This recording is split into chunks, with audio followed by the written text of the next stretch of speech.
Hello everyone, and welcome to the Wolfson Centre Clinical Seminar Series. This seminar series runs twice a year and is aimed at practitioners working in the field of young people's mental health. So I'm Olga, and I'm a clinical research fellow at the Wolfson Centre for Young People's Mental Health at Cardiff University. Today we've got Dr. Ellen Leibenluft here to talk to us.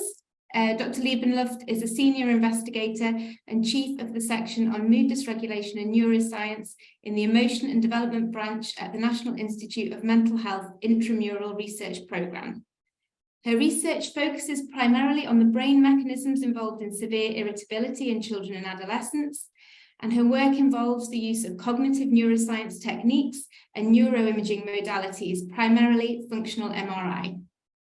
She's particularly interested in the brain mechanisms mediating frustration, work which has implications for novel treatment development.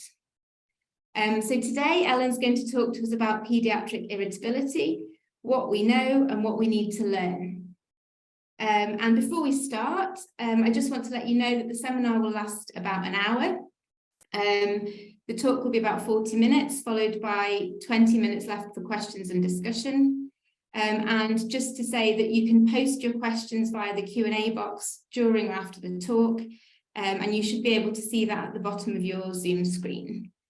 So now over to Ellen to do the talk. Thank you. Honor Can people see me and hear me? Everything okay? It's an honor to be here. Thanks to Olga for inviting me and for hosting this. And as she said, I'm going to give an overview today about pediatric irritability. I have no conflicts to disclose. All of my research and my salary are paid by the National Institute of Mental Health. So here's an outline of the talk. I'm going to start by discussing the controversy that arose mostly in America, where we invent all kinds of new problems. But it was a controversy about the diagnosis of pediatric bipolar disorder. And I'll talk a bit about the addition of disruptive mood dysregulation disorder, or DMDD, to DSM-5 at that time. Then I'll talk about treatment of irritability, talk about frustration as a window into the brain mechanisms of irritability, and I'll talk finally about the heterogeneity of irritability.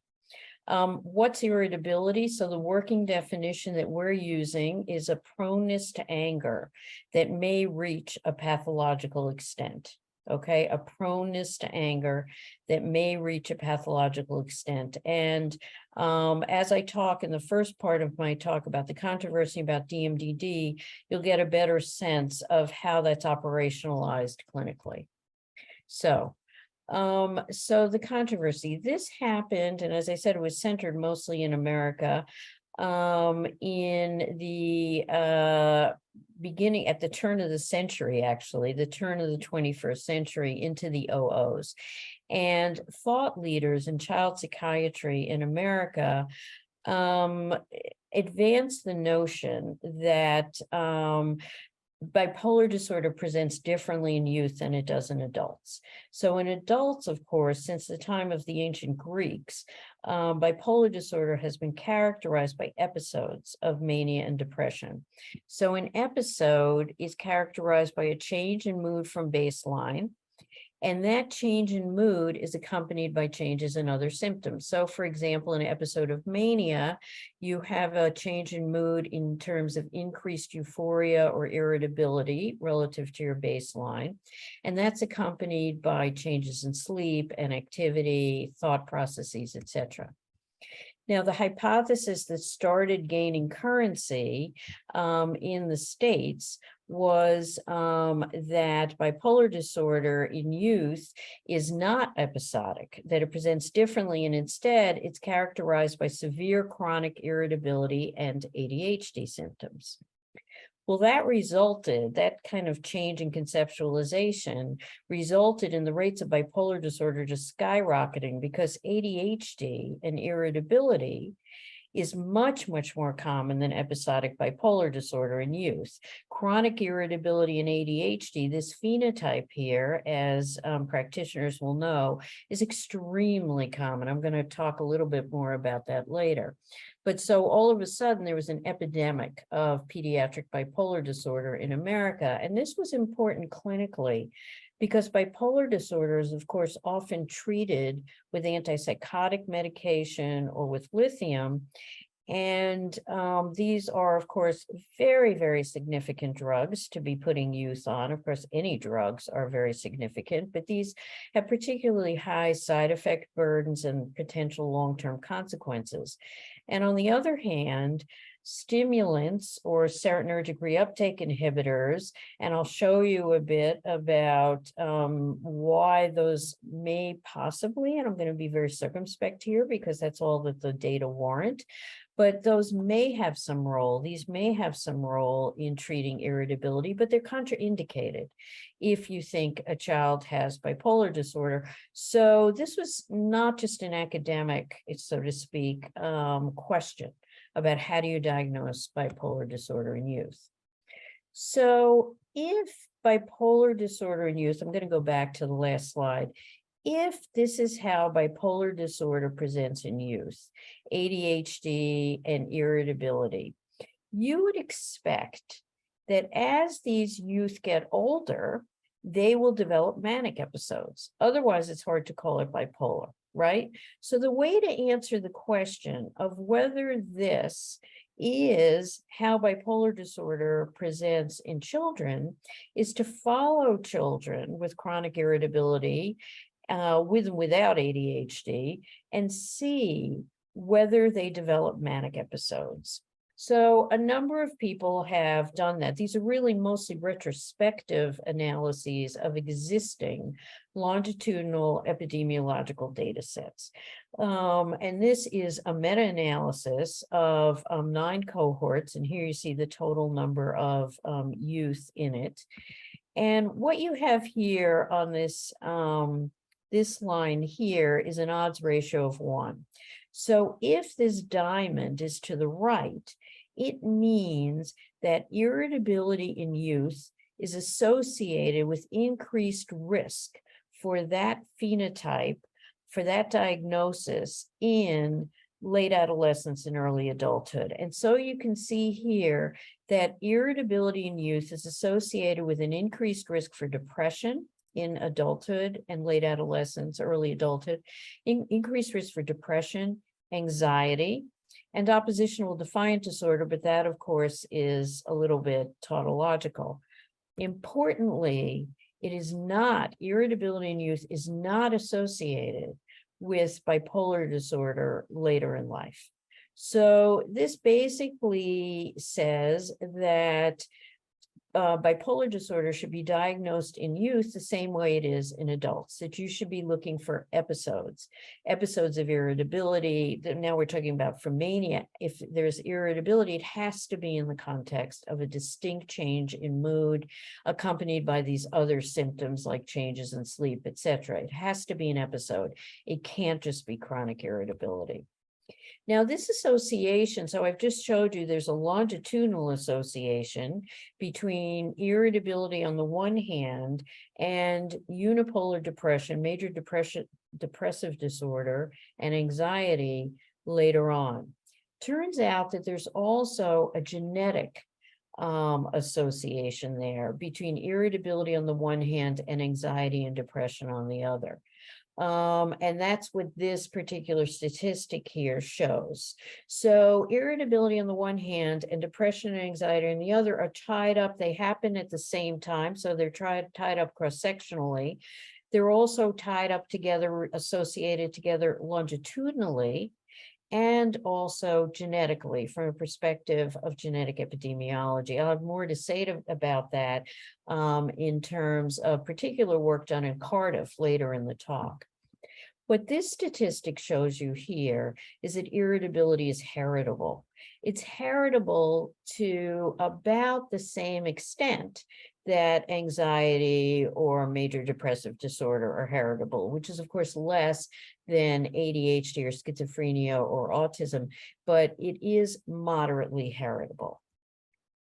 So this bipolar disorder controversy and these data showing that you shouldn't diagnose youth with chronic irritability as having bipolar disorder impacted on the DSM-5 in the following ways. First of all, the episodic, if you look closely with a fine-tooth comb at the criteria for mania in DSM-5 versus DSM-4, you will see that the episodic nature of mania and depression was made much more explicit. But the real issue was what to do about those youth with irritability who were now being properly excluded from the bipolar diagnosis. These youth with chronic irritability who are getting the diagnosis of bipolar disorder, but shouldn't be. And it was a big problem because they're numerous. It is a more common phenotype than the group with bipolar disorder. Irritability is one of the most common reasons that youth present for clinical care, and they're very impaired. So what to do with them? And this was what led to the inclusion of DMDD in the DSM-5. Now that in and of itself was another controversy. And I like to say that on a good day, I'm about 60% pro. You'll see I'll be criticizing DMDD in just a moment. But this was the decision, and in fact, it has had the desired effect of shifting youth out of the bipolar bucket into the DMDD bucket. Unfortunately, in America, it has not tremendously changed how these youth are treated, which I think is a statement about how we need more treatments, that we still struggle with how to treat these youth. And that's something that I'll be talking about in a moment. Now, ICD, it should be said, did not adopt DMDD. Instead, it adopted a specifier specific, an irritability specifier. It attached an irritability specifier to oppositional defiant disorder. Okay, so just briefly to go through the criteria for DMDD, and again, this gives you a sense of the clinical presentation. So irritability in DMDD and in a lot of the literature has two forms. One is the so-called phasic form, and these are temper outbursts. And this is the major reason why youth are brought in for care. And specifically, and that's also called phasic irritability, but basically these temper outbursts are probably the most salient clinical feature in DMDD and in irritable youth generally. So in DMDD, it's required that these developmentally inappropriate temper outbursts, they're inconsistent with the situation or a developmental level, must occur at least 3 times a week. The mood between outbursts, which is called tonic irritability. Also, this is sort of a grumpy, irritable mood. It has to be present most of the day, nearly every day, and observable to others. So you have grumpy mood and you have temper outbursts, and that's really the clinical presentation of irritability. Note that the criteria require both tonic and phasic irritability, and I'll get back to that in a second. It has to be chronic, present more than a year, and it has to be present in at least 2 out of 3 settings, and you see there the 3 settings. But the data suggests that these criteria for DMDD are too stringent. As I mentioned, you have to have both the tonic and the phasic irritability, so that's a so-called AND rule. There are several large epidemiologic studies in youth that show that using an OR rule, either tonic or phasic, would capture youth severely impaired by irritability, who would warrant a diagnosis. So it's important to, now that we're getting more data, more epidemiologic data on irritability, it's probably there will be some change in the criteria. It's also important to reconcile 3 diagnoses in the DSM-5 that overlap a lot: DMDD, oppositional defiant disorder, or ODD, and intermittent explosive disorder, IED. And for this, we need large epidemiological data sets where irritability is well characterized across different ages. They're longitudinal and, importantly, cross-cultural. I have a little bit more to say about this in the future. So one thing which, by the way, I should say is irritability studies is a relatively new field. There's been a big explosion in it over the last decade or so. So I'm going to be talking a lot here about what we need to know, about things that we don't know. And you'll see when I get into treatment right away now, I'll be talking about that. But throughout, this is a relatively young field. There is not the depth of literature on irritability that there is, for example, on anxiety or depression or ADHD in youth. Okay, treatment.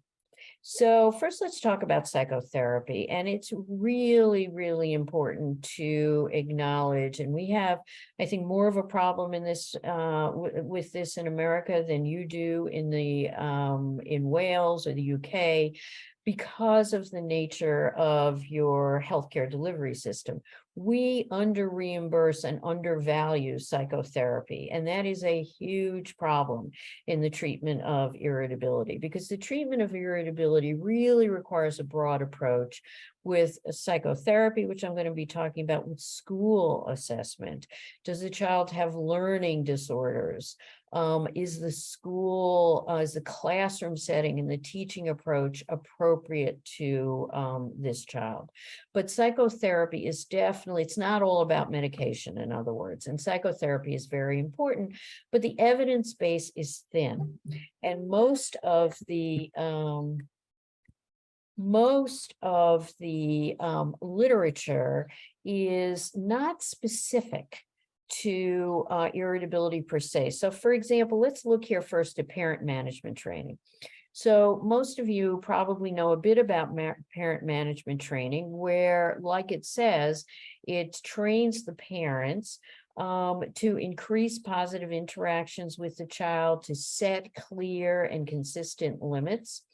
It has been shown to be, with a moderate effect size there of D of 0.5, Cohen's D, a moderate effect size to reduce externalizing behaviors in youth. Notice that's not specific to irritability per se, but it encompasses irritability. But it's effective in this broad group, and it's scalable, and it's effective cross-culturally. So it has a lot going for it in the treatment of phenotypes related to irritability. Excuse me. Secondly, let's talk about cognitive behavioral therapy. It's often combined with parent management training, and it focuses on teaching the child emotion regulation techniques. Again, we see medium effect sizes across a broad number of phenotypes, not necessarily specific to irritability, although there is a little bit of work in that regard. And there's now at the NIMH, with Melissa Brotman's work, new work about exposing youth to anger-inducing situations, rather like the way you expose anxious youth to anxiety-invoking inducing situations. There is also some evidence there are transdiagnostic cognitive behavioral programs, CBT programs like MATCH and the Unified Protocol, that have modules for irritability, and those show some promise. Now, in terms of pharmacotherapy, there is an FDA indication in the United States. Aripiprazole and risperidone are approved for the treatment of irritability, but only in autism, only in autism. And of course, as I mentioned, there's concern about both the long and short-term side effects of these antipsychotic medications. They're also, of course, not specific. So while you may calm down a child you may decrease the number of outbursts, for example, that a youth is having if treated with aripiprazole, that may be at the cost of just generally damping down and sedating the child. So some possible alternatives that have some support in the literature, again, I'm not going to overstate it, but require further study are stimulants and SRIs. So this, again, this is Argyris Stringaris's work, and it's a post hoc analysis of a very large study of ADHD in the United States, the so-called MTA study. And what Argyris and his team did was an analysis to look at how irritability decreased, what the study was designed to treat ADHD symptoms, but he went back, they did have irritability measures and looked and saw what happened to irritability in the course of the study. So in this study, there are 4 conditions. These 2 down here, the green is medication management and the red is combined medication management and behavior therapy. This is behavior therapy alone, and this is ordinary clinical care. And what you see, and this is irritability that we're looking at, irritability scores. And what you see is that the 2 conditions here, the medication management, the combination, those are the 2 conditions that have, that include medication. The irritability decreases more in those 2 conditions. So this is some evidence. It's a post hoc analysis of a study that wasn't designed to explicitly look at this, but this is some evidence that stimulant medication may decrease irritability in youth with ADHD. And this is the same, shows the same thing. They did a median split of high irritability youth and low irritability youth. And in both instances, irritability decreased with the stimulant treatment. This is methylphenidate. With regard to SRIs, why would you prescribe SRIs in irritability? Well, there's, as I mentioned, a lot of co-occurrence between anxiety, depression, and irritability. I described that to you, also the longitudinal and genetic associations. There's some evidence in adults that anger attacks and irritability associated with premenstrual dysphoric disorder respond to SRIs. And there's a more benign side effect profile than atypical antipsychotics. So at the NIMH, we did a relatively small randomized controlled trial of methylphenidate plus citalopram versus methylphenidate plus placebo.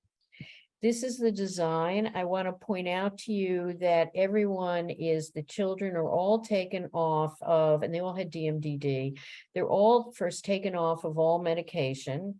And then they go through a methylphenidate dose finding phase. This is open methylphenidate.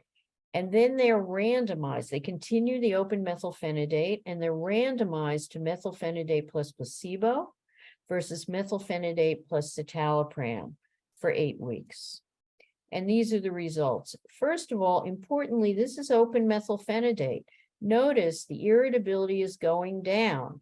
And in fact, what happened was after treatment with methylphenidate alone, not quite 11, which is not quite 20% of this initial group had to be excluded because they were no longer irritable enough to qualify for treatment. So again, that's a suggestive data about the utility, the possible utility of stimulants in irritability. And again, all of these youth, I should say, had both DMDD and ADHD. Now, if you look at the response, the proportion of treatment responders throughout the 8-week trial, this is what you see. And the blue is those who got citalopram plus methylphenidate. The red are those who got placebo plus methylphenidate. And you can see there is a better response in the citalopram group. But again, it's not a huge response. It's a small study. So one can only consider these pilot data. So in treatment, the bottom line is to use psychotherapies in addition to pharmacotherapies, and that it certainly in someone with ADHD, to treat the ADHD with stimulants, And one might see, so someone who has ADHD plus irritability, the treatment of the ADHD with stimulants may help the irritability. It is also possible to do a trial of SRIs. Again, the data are not wonderful, but neither are they for antipsychotics. We really need much more, and the side effect profile is more benign. And obviously we need many more clinical trials. Let me talk a little bit about the brain, and in particular about frustration. And frustration is a very important aspect of irritability, and it's clinically very important in terms of understanding, and you'll see as I walk you through this, in terms of understanding what precipitates the temper outbursts in youth with irritability. So irritability typically manifests in the context of frustrative non-reward. So what is that?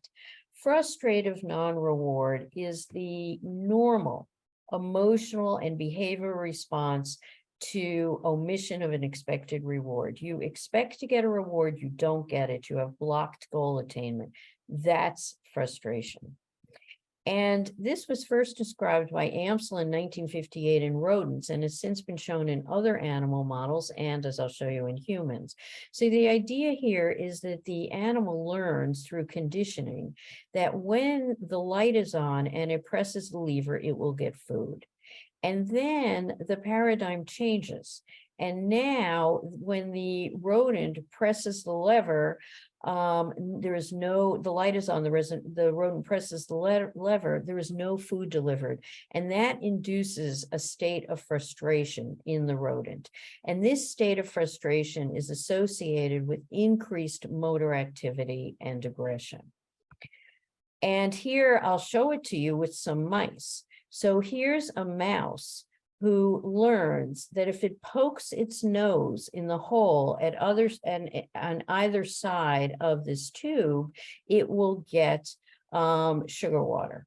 Now you take some mice and you frustrate them. They poke their nose and they're not getting the sugar water. And look, you can see the increased activity right there. And also there's increased aggression, which is seen in both sexes, which is very unusual to be able to induce aggression in female mice outside of the peripartum period. So we suggested that you could take this notion of frustrative non-reward and do translational research trying to understand pediatric irritability, and here's how it goes. That neural and behavioral alterations, and I'll be talking to you about those in just a minute, affect the behavior of an irritable youth so that when they experience blocked goal attainment, they experience increased anger and increased frustration relative to their non-irritable peers. And that leads to exaggerated increased motor activity and increased aggression. And this is the temper outburst. This is the important part. This is the temper outburst that is that very important part of irritability. So we showed for that using network analysis that frustration is indeed central to irritability. We had youth on their smartphones answer 3 times a day for 7 days, how do you feel now? Here's frustration. They could choose as many of these as they wanted. Here's frustration. This was a group, I should say, enriched for irritability. They could say frustrated, grouchy, having a mood change, worried, unfair. These lines show that the correlation between frustration and these other symptoms is the strongest. If you look at the correlations amongst all of them, frustration is central. It's what's called the central node. It has the strongest associations with all of the other symptoms that the irritable youth are experiencing. So frustration is central. Aberrant responses to frustration appears to be central to irritability. Because of that, we evoke frustration in the scanner and see how different individuals differ in their neural and behavioral responses. There are a number of challenges here we can talk about. Frustrating youth, they move. You, of course, have to frustrate them in an ethical way. And as with all imaging studies, there's potential for small effects. I'm going to go through this very quickly, but just to show you a bit about how we do induce frustration in the scanner and some of what we've learned from it, which actually does tell us something clinically and potentially useful for treatment. So what we do is we have the children play a game. We basically induce frustration through a rigged game. And first we have them play this game. It's a very simple game. And each time they play, they give a response. If they get it right, they win money, and they get it right like 90% of the time. So they win a lot of money. Then we put them in the scanner and they just lie there for a while. And that's called resting state scanning. And you get a baseline idea of how the brain, how the different parts of the brain are communicating while the child is just lying there in the scanner. We then frustrate them using the same task, but now every time that they give a response, if the response is correct, 60% of the time we tell them, oh, you're too slow, and they lose money. So this is where it's rigged, and they end up losing all the money that they had originally gained. And then, so the game is rigged, they lose money. After frustration, we again have them just lie there in the scanner. And so you could think of this post-task resting state as being kind of the recovery from frustration. I'm going to emphasize that because, as you'll see, that's where the findings really are. And what the findings really show us is that there's something different in irritable youth versus non-irritable youth. There's something different going on in the brain during the recovery from frustration. And so here it is. We used machine learning to say, well, there's all these different parts of the frustration task, right? There's the actual trial on which they're frustrated. There's the baseline, and then there's the recovery. Which condition, brain communication, in which of these different parts of frustration predicts irritability? We used machine learning here, is associated with irritability. And as I mentioned to you, this is all during the recovery. So all of the associations of brain communication and irritability were taking place during that post-resting state. Now, what were we trying to predict? We were trying to predict here the child's rating of their own irritability over the past week. That's what the child RE is. And the parent's rating of the child's irritability over the last week. That's what this is. And communication among brain regions in this pink network here predicted the child's rating of their own irritability. And interestingly, this is just the brain. It's one's tipped a little bit different from the other, but it's showing you the same data. And this is the circuit that was predicting the child's rating of their own irritability. And it's the temporal lobe. It includes the amygdala, the hippocampus, a little bit of frontal lobe up here. And so perhaps we can say this is, of course, the emotion processing, the limbic system, the emotion processing circuit. And here it is predicting the child's report of their own irritability. For the parent's report of the child's irritability, let's look first here at this purple one. This has the subcortical regions, striatum, caudate, and this ventral prefrontal regions. This is all about reward processing, okay? And so something is happening in the reward processing circuit of the youth. And remember, frustration is failure to get reward. So the parent is observing perhaps the child's expression of emotion, They are observing something when something is awry in the reward system of the child, it's impacting on the behavior of the child in a way that the parent can observe, and future study is needed to figure out exactly what it is the parent's observing. The other thing that the parent observes, and this one's more straightforward, this is the motor system. So when the child is frustrated and irritable, the parent is noting the increase in motor system. So notice, and I'll say that this is specific to irritability. If you frustrate the child, what goes on in the brain is associated with the child's irritability. It is not associated with the child's anxiety or inattention or hyperactivity, which are often also co-occurring, as I'm going to talk about in a moment. So this is specific to irritability. I'm going to talk a lot more about the informant effect, the fact that the child report is associated with one particular circuit and the parent report is associated with two different circuits. So the clinical implications of this brain work, irritability is associated with neural dysfunction during the time period after frustration, suggesting that youth with irritability have difficulty recovering from frustration. And this, I've been talking about it in terms of how brain regions communicate with each other. That's really information processing. This aberrant information processing after frustration, we can see it in three specific neural circuits: the limbic circuit, the reward circuit, and the motor circuit. That's associated with irritability. And they all have a certain logic as to why that might be, given what these circuits do. Here's an informant effect. But both these points suggest potential mechanistic targets for interventions. You know a bit about when you might want to intervene. And if we get into things like TMS, transcranial magnetic stimulation, this would tell you where you might want to intervene. Okay, last part of my talk is heterogeneity of irritability.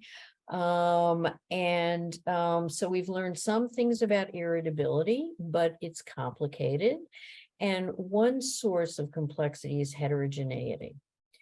And so I'm going to quickly go through these sources of heterogeneity: co-occurring symptoms and illnesses, informant effects, age by gender interactions, and culture.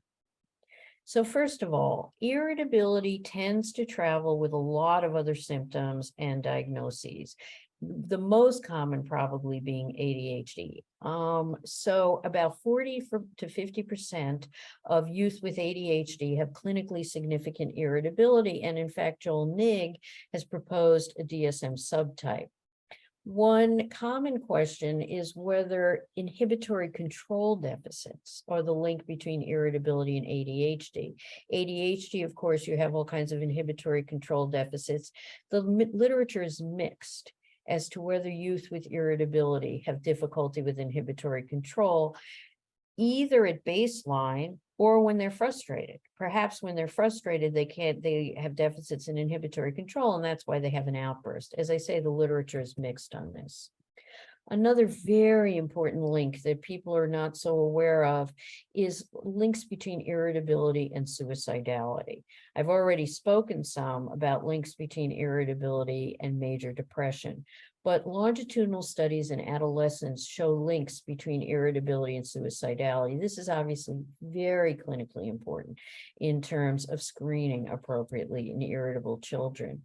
In fact, in adults with major depression, suicidal thinking has stronger associations with irritability than it does with depression. And that's what these data show. These are associations with suicidal thoughts and irritability versus depression in some large clinical trials in adults.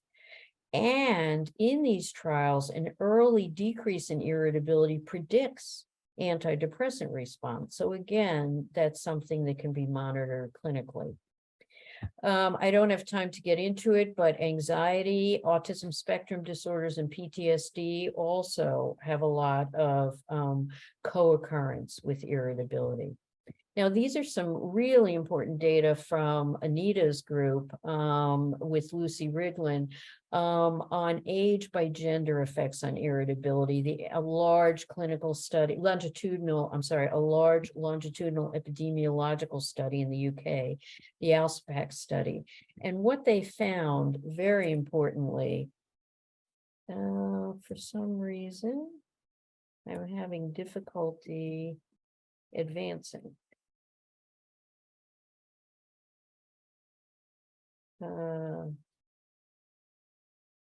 Okay, here we go. Sorry.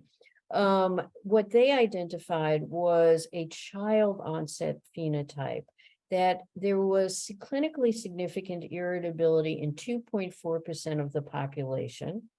It persisted through adolescence, so it had onset in childhood, but persisted. The youth showing this phenotype were predominantly male, and there were genetic associations with ADHD. They also found an adolescent onset phenotype, 5.5% of the population, predominantly female, and genetic associations with depression. So this is very important, that there might be two different phenotypes: child onset, male ADHD of irritability, child onset, male associations with ADHD, adolescent onset, female associations with depression. Let's talk a little bit now about the informant effect. So remember, this is parents and children rating the child's irritability. What's the agreement? Well, this correlation, this agreement, it's not uncommon for what you see in child psychopathology, perhaps a little bit lower than anxiety, but really within ballpark. However, when you look at those children with very significant irritability, here you've got a large group that's got anxiety, irritability, ADHD, normal, healthy children. When you zone in on those with severe irritability, there's really not good agreement at all. But what this shows you is that the parent, this is test reliability, the parent their report is consistent within themselves. The child's report is consistent within themselves. The discrepancy between the two is consistent. What that means is that both the children and the parents are reliable. This discrepancy is not noise. It's telling us something. It's telling us that what the child is rating is different from what the parent is rating, but they're both rating consistently. And that's consistent also with the brain data that I showed you, that the child rating is predicted by the brain and the parent rating is predicted by the brain, but different parts of the brain. So we have to do a lot more to understand exactly what's being reported by the child and by the parent. This takes it a step further. This is Arguris's work with Pablo Vidal-Ribas, and this is a very large study, again, epidemiologic study in UK, and they got parent report with detailed irritability ratings. They got parent report of youth from this age, 5 to 17, and self-report in a subset of them in the adolescents. So first, let's look at the parent report. And here you've got irritable mood, and here you've got the temper outbursts. And what you see is that for both irritable mood, and the temper outbursts, the tonic and the phasic, parents report higher levels in the boys in childhood, but no gender differences in adolescence, okay? Now let's look, there's no gender difference. So for example, let's focus specifically on irritable mood here, adolescents, parent report, no gender difference. Now let's look at self-report by these adolescents. The girls are rating themselves as having much higher irritable mood than are the boys. So what you see here is that this informant effect that we're talking about, we have to be looking at gender, and we have to be looking at age when we're asking what exactly is being reported here. And finally, culture. There are a lot of potential cross-cultural questions here. How do parents and children conceptualize irritability? How do parents respond? What are the thresholds? So we've started, and Wanling Seng at Yale is really the leader on this. We've started a cross-cultural consortium on irritability to look at how this varies across culture. And indeed, Cardiff is one of the sites. And we're now getting together a number of data sets on irritability to be able to look at suicidality and irritability, informant effect in irritability, normative boundaries of irritability. And we're pooling now existing data and ultimately then hope to collect more detailed quantitative and qualitative data, with community engagement, of course, being an important part of this.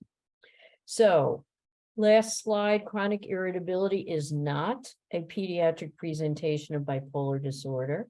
There's evidence for efficacy of parent management training in disorders related to irritability. Also, some evidence for efficacy of cognitive behavior therapy. Aberrant responses to frustration are important in irritability. The time period after frustration, of course, that should be recovery, may be important in the mechanisms of irritability, and pilot data suggest associations between irritability and this post-frustration function in these three circuits: limbic, reward, and motor. Drilling down into the complexity of irritability, it's important to consider co-occurring diagnoses and symptoms. I've talked about ADHD, suicidality, age, gender, and informant effects, and cultural context. And finally, I want to acknowledge the many, many people who contributed to this work over a number of years. And I think I can stop sharing and we can take questions.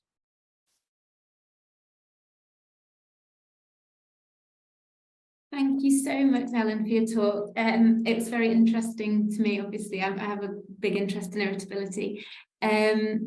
So yeah, if people want to put in any questions into the question and answer box, that would be great. Hopefully you can type them in there on the bottom bar.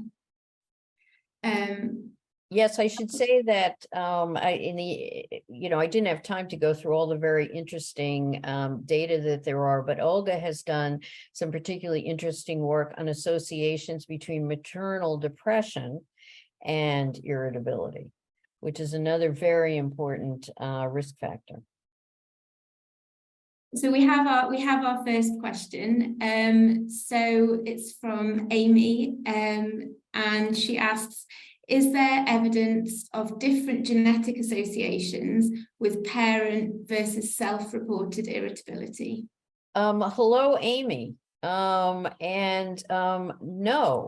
but you folks should take that on. You're in the perfect, you and other members of Anita's group should, and the Wolfson Center. That's a very important question. No one's looked at it. To my knowledge, no one's looked at it. Okay, and there's another one now from Anita. She's asking, does the fact that ICD-11 has considered irritability as an aspect of ODD and different to DSM create future problems for interpreting research across countries? Hi, Anita. I'm glad you're here. That's a really great question.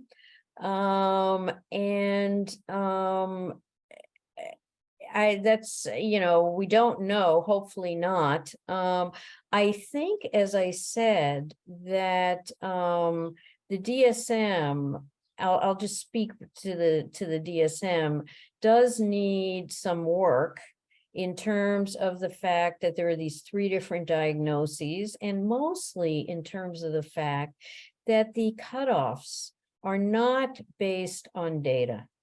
And that's, what I was talking about in terms of the and rule versus the or rule, but we're getting the data now. I mean, we really do need, and folks like you and Argyris and Giovanni Salam in Brazil and Wanling Seng in Taiwan are working with these large epidemiologic data sets, and we need to compare them. And we need to use them for the basis of diagnosis, basically. We need to redo it. I mean, I worry about what you raise about future problems for research across countries. We need to harmonize. And to do that, we need the problem why it's not harmonized is because there aren't enough data to really get excellent criteria that one can really stand with. And again, because it's a relatively new field, I think we should get that. We should then harmonize cross-culturally. Thank you. So I've got a question actually. I don't know if it's a relevant question really, but I guess I'm wondering about treatment of irritability and the work you did looking at, methylphenidate improving irritability and then SSRIs on top of that. Is it just those who have ADHD that the methylphenidate improves irritability in? Did you say that or? Fabulous question, Olga, and the answer is we don't know. Thank you for asking that. Those data sets that I showed you, the children all had ADHD. Nobody has looked at the impact of stimulants on irritability in youth without ADHD, and that is a very important study waiting to be done. Okay, thank you. Another question has come in now. So it says, I was wondering why there was no association between child and parent-rated depression and post-resting state specific brain circuit function. If this study differentiated between adolescents and children and between male and female, might we see associations? That's another great question. So you have to, one very important thing to understand is that, so there are data showing associations between resting state and depression, resting state function and depression. But this was not your ordinary resting state. This was resting state immediately after the child had just been frustrated. Okay, so you wouldn't expect it to be the same, and it wasn't the same. It differed. We had a baseline resting state also. Now we also didn't find associations between irritability or depression, for that matter, and the baseline resting state. First of all, this is a small study. It's only 66 kids, so it needs to be replicated in a larger sample. That's number one. Number two, again, the post-resting state here is not an ordinary resting state. It's after frustration. Number three, in terms of your question of whether we had a large enough sample that we could differentiate males and females and adolescents and children, might we see differences? Absolutely, yes. I mean, are there these two different phenotypes as, Anita's work suggests? So it could, definitely it could. Okay, so I've got one more question as well. There's also one in the chat, by the way. Oh, is there? Let's have a look. Regarding question of methylphenidate effect on ADHD versus non-ADHD population depends on whether the ADHD diagnosis threshold is drawn, or where probably the threshold is drawn, UK versus US. That's a very important point. If one were to do that study, obviously the characterization and diagnosis of ADHD would be very important. And yet the studies I showed you on this question were both done in the US. Sorry, I interrupted you. That's okay. I didn't see that one. That might have been one directly to you. But there is another one now from Stefan Collishaw. It says, fantastic talk. Is there evidence on whether digital media phone use is associated with irritability? Hi, Stefan. Thank you also for coming. And thanks for the kind words about the talk. I am not aware, I have looked for this, I am not aware of I'm not aware of any evidence on associations between digital media phone use and irritability. I guess one of the questions is how one assesses the literature on associations with other psychopathology. One, and to the extent, let's say that one thinks there is an association with, say, depression, then one might expect irritability. Again, this has to do with the fact that irritability work is still relatively new. Many surveys don't ask about irritability. They really don't ask. And so it's a very difficult kind of situation. I mean, this is another one. It's a fabulous question. Thank you. So we've got about 5 more minutes if anyone has any other questions. In the meantime, I could ask my second question if you want. So you said, Ellen, that when there was some work done looking at parent report of irritability, and that there were higher levels in boys in childhood, and that there was no gender difference in adolescence. And I just wondered, so does that mean that then that the rates of irritability are increasing in girls in adolescence? And could that be related to this phenotype that is sort of adolescent onset female predominant irritability, or is it to do with rater effects? What is it? Yes. So you were asking, I'm sorry, I got distracted because another one came in on the chat, but we can talk about that later. But ask your question again. It was just trying to explain why there's difference in the parent rated irritability in childhood and adolescence. And you were asking, did it increase? Because I think you mentioned that that there were higher levels of irritability in boys in childhood, but that there were no gender differences in adolescence. And I was trying to sort of understand why that was really. It's a little bit of both. It decreases in boys and it increases in girls. Particularly tonic irritability. I should say phasic irritability decrease in both. Tonic irritability decreases a bit in boys and increases in girls. Thank you. So Anita has another question. You might see it. I'll read it. You can probably read it as well. But given your findings for children with ADHD on methylphenidate, whose irritability remained problematic even after parent intervention, would you recommend adding in citalopram or an atypical antipsychotic next, which has the better evidence? I would say that the evidence is flawed and preliminary for both. I would add in the citalopram first because of the side effect issues. Because it's a more benign trial to try, basically. Thank you. That's really useful. Okay, let's see what else is coming up. That was in the chat. There was the question was about thank you, Anita. The question was about sleep. And I did not actually talk about sleep, but there is a little bit of work on it. This is another area where I say there needs to be a lot more work.